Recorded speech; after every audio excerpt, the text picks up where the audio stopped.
नमस्कार। आज की इस चर्चा में आपका स्वागत है।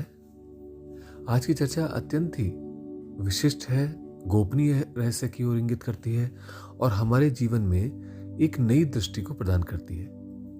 आप सभी ने बहुत कुछ समझा होगा, जाना होगा और उनमें से एक विधा रही होगी इस मृत्युर्मय जीवन से किसी प्रकार से अमृतमय जीवन की ओर बढ़ा जा सके। इस मृत्योन्मुखी देह के स्थान पर अमृतमय शरीर को प्राप्त किया जा सके। ऐसे ही इस सोते हुए जीवन से उठ करके हम उस सच्चिदानंद तत्व में पहुंच सकें, उस होश में रह सकें, जी सकें, उस आनंद में जी सकें जिसके लिए हमारा जन्म हुआ है, जो हमारा पोटेंशियल है, हमारी क्षमता है, लेकिन हम उसकी ओर सोच ही नहीं पा रहे हैं क्योंकि हम उलझे पड़े हैं इस माया के खेल में। और अंततः पूरे जीवन को एक लीलाओं की माला की तरह बना लें जिसके माध्यम से हम जी सकें और अनुभव कर सकें कि किस प्रकार से हम भी पशु रूप में ही जन्म लेते हैं, लेकिन हमारे अंदर जो संभावना है वो किस प्रकार से हमें तराशते तराशते एक हीरा बना देती है, एक अमृतमयी जीवन बना देती है, एक कल्याणकारी पुरुषत्व देती है।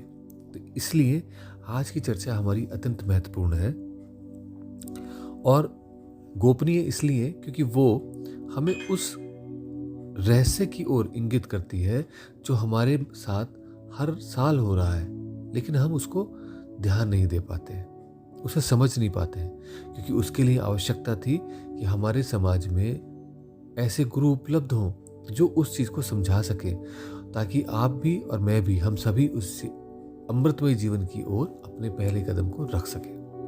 अब इसके लिए आवश्यक है एक ऐसा कालखंड जब प्रकृति स्वतः ही प्रसव कर रही हो, क्योंकि उस केस में हमारे शरीर के अंदर भी वो संभावनाएं बन जाती हैं जहां पर हम कुछ नया क्रिएट कर सकते हैं। और अगर आप देखें पूरे वर्ष को तो उसमें मात्र चौमासा, ये जो वर्षा ऋतु की बात का और सात का काल है, ये बहुत विशेष है। चारों ओर आपको बंजर भूमि पर भी आपको कुछ पेड़ पौधे घास कुछ ना कुछ तो दिखाई देने लगेगा। चारों ओर नए नए जीव, कीड़े मकोड़े सब पैदा होने लग जाएंगे। बहुत कुछ ऐसा होगा जो आप चारों तरफ देखेंगे तो ऐसा दिखाई देगा कि प्रकृति एकदम से बहुत आगे निकल गई। और अगर प्रकृति निकल रही है तो हम भी तो उसी का हिस्सा है। तो ऐसा नहीं कि वो अगर बाहर हो रहा है तो हमारे अंदर नहीं हो रहा होगा, हमारे अंदर भी बहुत कुछ विकास होना शुरू हो जाता है। और जब हमारे अंदर भी हो रहा होता है, बहुत भकल हो जाती है, ह्यूमिडिटी हो जाती है, और उस ह्यूमिड एनवायरनमेंट में हमारे को वो जो गर्मी है वो एक हॉटनेस जैसी फील होती है। और ये वो अवस्था है जो आप समझ सकते हैं, जैसे सोने को तपा के कुंदन बनाया जाता है, प्योर किया जाता है, ऐसे ही ये वो क्षण पल है जिस समय हम अपने अंदर का को भी शुद्ध करके उस मूल स्वरूप को प्राप्त हो सके, उपलब्ध हो सके। तो इस तपे तपाए कुंदन को, खरे सोने को हमारे जीवन में जब हम अपने जीवन में उपलब्ध करते हैं तो ये और कुछ नहीं, हमारा मूल रूप है, हमारा स्वभाव है, हमारा अपना, जिसे हम कहते हैं ना मैं हूं, वो है। तो इसको इस कालखंड में प्राप्त करने में हमारे अपने प्रयास और साथ ही साथ प्रकृति की कृपा दोनों मिलने के कारण से ये सरल और सहज हो जाता है, वरना इसके लिए यात्रा चलती रहती है, लंबी यात्रा चलती रहती है। तो इस क्रिएटिव कालखंड में जो चौमासा है, इसमें एक ऐसा भी पल आता है जब ये सभी कुछ प्रसव का ये जो पूरा कार्यक्रम है ये एक पीक पर पहुंच जाता है और एक प्रकार से चहुं ओर घटाटोप अंधकार, आंधी, तूफान और बंधनों से घिरे जकड़ी आत्म शरीर रूपी बंदी गृह में वो सशक्ति हुई आत्मशक्ति अपने गर्भ से उसकी मुक्ति का मार्ग को जन्म देती है। और ये जो है इसी को ही सच्चिदानंद तत्व कहा जाता है। तो वो जो सच्चिदानंद तत्व है इन पलों में, इस डिफिकल्ट मोस्ट टाइम के अंदर अपने आप उतरता है, उतर करके प्रकट होता है। और दूसरी सबसे खास बात ये कि जिस समय कुछ भी करने के लिए शेष नहीं या कुछ भी किया नहीं जा रहा है, उस ऐसी स्थिति में, ऐसी संपूर्ण समर्पित अवस्था में वो सच्चिदानंद तत्व इतने भयानक माहौल में स्वतः ही उतरता है और जीवन अपने आप ही एक अंगड़ाई लेकर के उठ बैठता है। और ये जो काल है, ये जो घटना घटी सच्चिदानंद तत्व के उतरने की, इसी को ही, क्योंकि सच्चिदानंद तत्व जो है अपने आप में श्री कृष्ण है, इसलिए श्री कृष्ण की जन्माष्टमी कहा जाता है। हर वर्ष ये जन्माष्टमी आती है और इस जन्माष्टमी के काल से पहले ये सारी घटनाएं घटती हैं, यानी कि वर्षा, क्रिएटिविटी, प्रकृति का अपने आप में प्रफुल्लित हो जाना, अंधकार छा जाना, बादल, वर्षा, ओला, आंधी, तूफान, ये सब कुछ चल रहा होता है। और ये बाहर ही नहीं चल रहा होता, ये हमारे अंदर भी चल रहा होता है। और जब ये हमारे अंदर भी चल रहा होता है तो इसका अर्थ ये हुआ कि सच्चिदानंद तत्व का हमारे अंदर भी अवतरण होता है। हम भी अपने आप में बहुत कुछ प्रकाश अनुभव कर पाते हैं, जीवन को एकदम से परिवर्तित अनुभव कर पाते हैं। पर होता ये है क्योंकि हम सोए हुए से हैं, तो इसलिए हमारी संवेदना भी बहुत कम है और हम उस घटना को जो हर वर्ष हमारे अंदर भी हो रही है उसे अनुभव नहीं कर पाते। तो ऐसे में बहुत कुछ करने की आवश्यकता नहीं रह जाती जब प्रकृति स्वयं साथ दे रही हो। आपको मात्र उपलब्ध होना है और इस प्रकार से उपलब्ध होना है, समर्पित उपलब्ध होना है कि वो आपके अंदर वो घटना चक्र जब घटित हो तो आपकी संवेदना, उसे चेतना उसे पकड़ सके और समझ सके कि हाँ देखो अब जीवन में परिवर्तन आया। दूसरा बिंदु ये है कि ये वो काल है जिस समय आप जिस भी रूप में उस मैनिफेस्टेशन को, उस सच्चिदानंद तत्व को चाहते हैं मैनिफेस्ट होना, वो हो जाता है। जैसे मान लीजिए आप उसे मुक्तिदाता के रूप में प्राप्त करना चाहते हैं, तो वही है जो मुक्तिदाता श्री कृष्ण के रूप में जन्म लेते हैं। अब अगर आप कुछ और चाहते हैं उनसे, तो वही है जो आपको वो दूसरी चीज़ भी प्रदान कर सकते हैं, धन, सौभाग्य, यश, मान, पद, प्रतिष्ठा। तो इसलिए ये बहुत आवश्यक है कि जन्माष्टमी के पर्व को मिस ना किया जाए, उसको अनुभव किया जाए। उसमें करने के लिए बहुत कुछ नहीं है, उसमें आपकी संवेदना का, चेतना का जागृत होना जरूरी है ताकि आप उसे अनुभव कर सकें।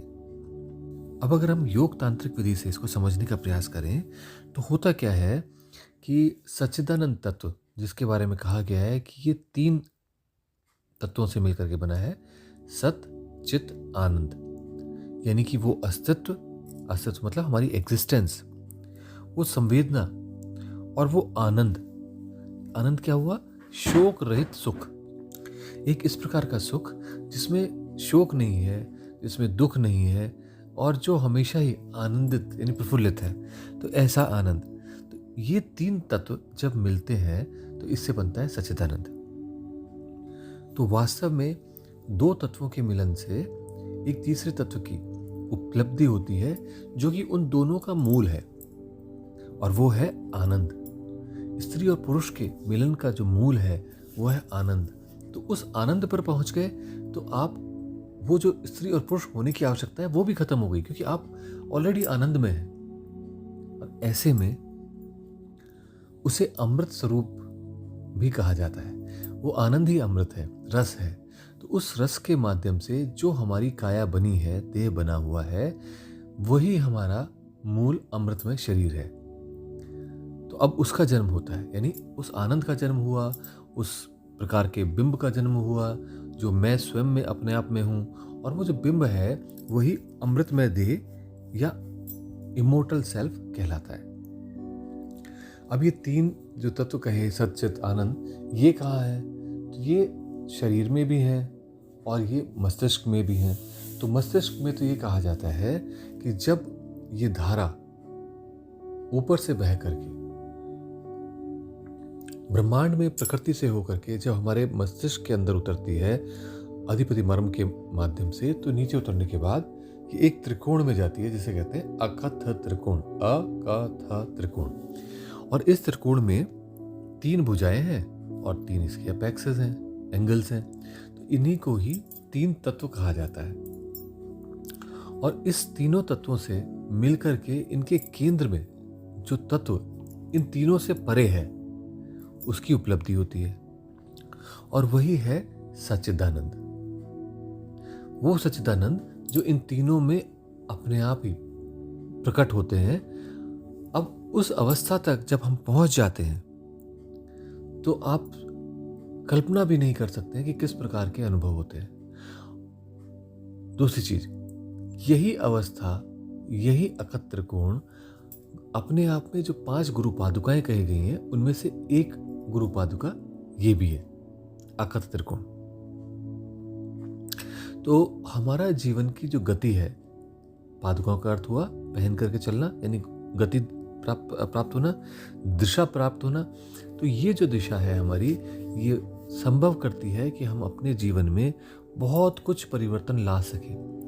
जीवन तो ऐसा ही रहता है, लेकिन जीवन में हम अपने आप को किस चीज़ से जोड़ पाते हैं, उस पर निर्भर करता है कि हम किस प्रकार के अनुभव करते हैं। अगर हम इस अमृतमयी शरीर से, आनंद से, इस सच्चिदानंद तत्व से जुड़ सकें, तो हम उसी प्रकार के अनुभव अपने जीवन में कर पाएंगे।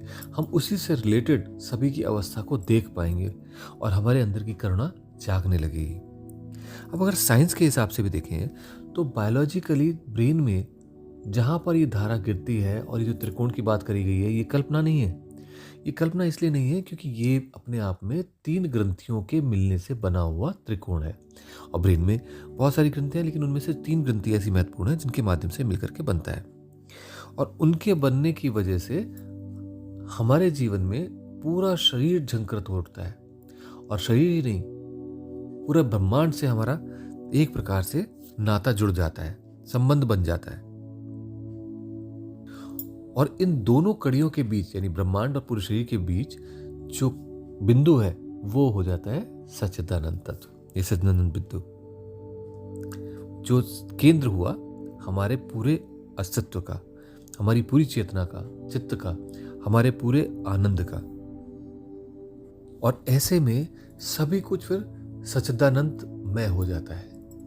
ना कि सिर्फ वही अकत त्रिकोण ही, बल्कि वो सच्चिदानंद तत्व के प्रस्फुटित होते ही, उसका हमारे अनुभव करने के बाद में हमारे हर चीज में हम चारों ओर उस सच्चिदानंद तत्व को अनुभव कर पाते हैं।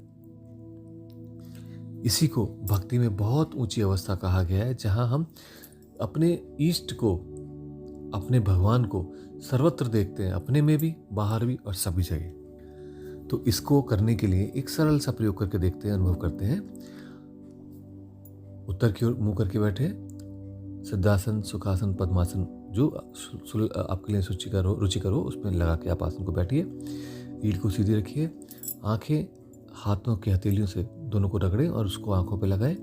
और उसके बाद आंखें बंद ही रहने दें, हथेलियों को अपने घुटनों पर ले जाएं, मुद्रा लगाएं और दृष्टि को भ्रू पर स्थापित करें।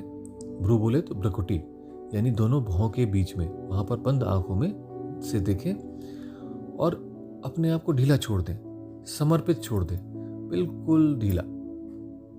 अब आप देखिए, ऐसी स्थिति में 5 मिनट, 7 मिनट, जितनी देर भी आप बैठ सकें बैठिए। आप देखेंगे कि इसी से ही आपको थोड़ा थोड़ा गुणात्मक परिवर्तन अनुभव होने लग जाएगा। लेकिन अगर यही क्रिया और इससे भी श्रेष्ठ मूल क्रिया को अगर करा जाए जन्माष्टमी पर, तो आप कितना अधिक परिवर्तन अपने आप में अनुभव कर सकेंगे, क्योंकि स्वयं प्रकृति उस समय वो संभावना क्रिएट कर रही होती है ये सब कुछ होने की, ये घटना घटित होने की। तो आशा है कि इससे कुछ कुछ बिंदु स्पष्ट हुए होंगे।